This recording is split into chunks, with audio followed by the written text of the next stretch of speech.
And I just want to keep growing and showing these other comics how to be involved in the industry. And so tonight we're going to have a guest host for the evening.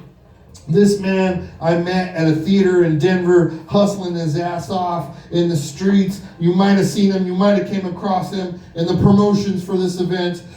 Give it up for my good friend, Mr. Big Bear Love. Yo! How we doing, Longmont?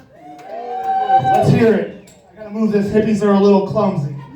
And he called me Big Bear, but I just lost 30 pounds of weed in the mail. I'm pissed.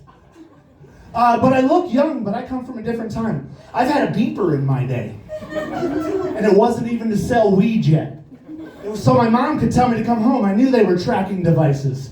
But I come from a different time. I saw Blockbuster get put out of business by Netflix. I saw one of my favorite, Toys R Us, get put out of business by Amazon. I saw heroin get put out of business by fentanyl. I come from a time where you could find a mystery bag of powders on the barroom floor and go home and have a good night. Nowadays, you have to know chemistry to take that cocaine home. I didn't come from free love like the hippies, but I at least came from mystery bag of powders is okay. But a hippie feels safe in Boulder County because you guys were the first ones to legalize pot. Kind of put me out of a job, though. Nobody tells you what happened to the weed man, the one that made it out. He delivers pizza now. DoorDash. And these people with the snowboard racks on the top of their car looking like police, they're slowing down your food, I'm sorry. Not even real police. But you guys think it's easy being a hippie, because I don't have a real job? But how many times have you used your job to get out of doing things you didn't want to do? These people know I don't have to work in the morning. I had to move a fish tank on Tuesday. I'm going out to Longmont this weekend to pick up a pit bull. I thought it would be nice if my friend got over his breakup with his girlfriend by getting off of my couch. But instead, we're getting a dog this weekend. Sometimes it'd be easier to have a real job, be a real boy. Denver, they legalized pot. And the same year, you guys put all these traffic circles in. You guys just have stoners doing laps. Lost. I've tried to come down to Ricky's show 3 or 4 times and ended up in Gun Barrel. What the fuck?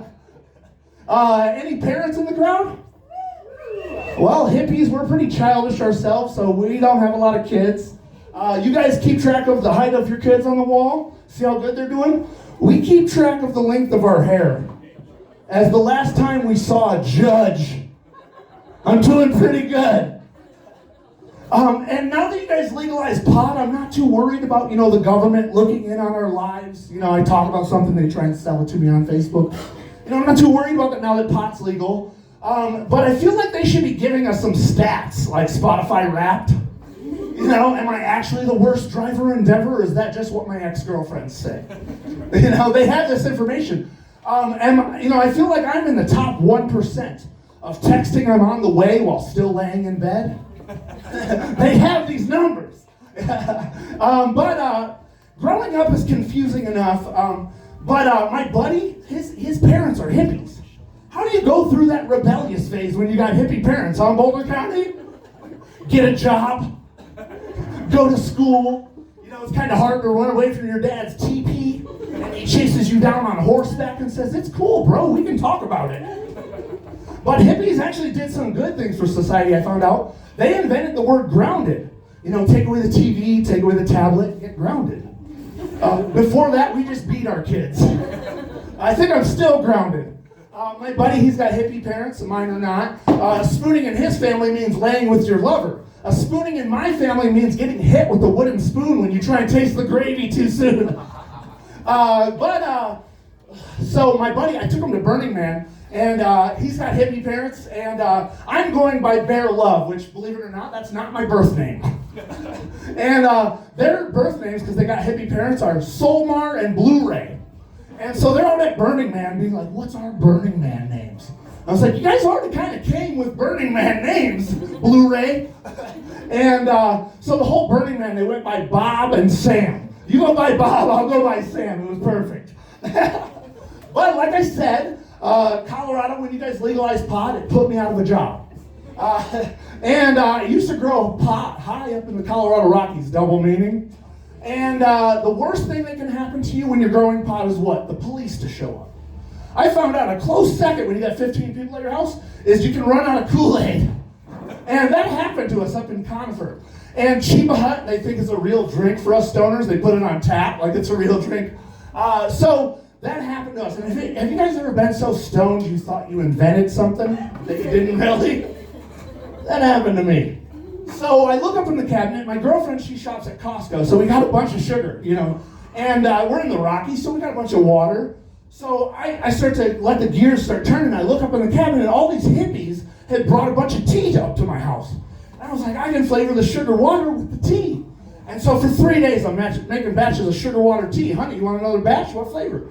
You know, my friends, they didn't call me out. You know, most of them thought there was probably pot in it, knowing me. But it was just celestial seasons. Sleepy time?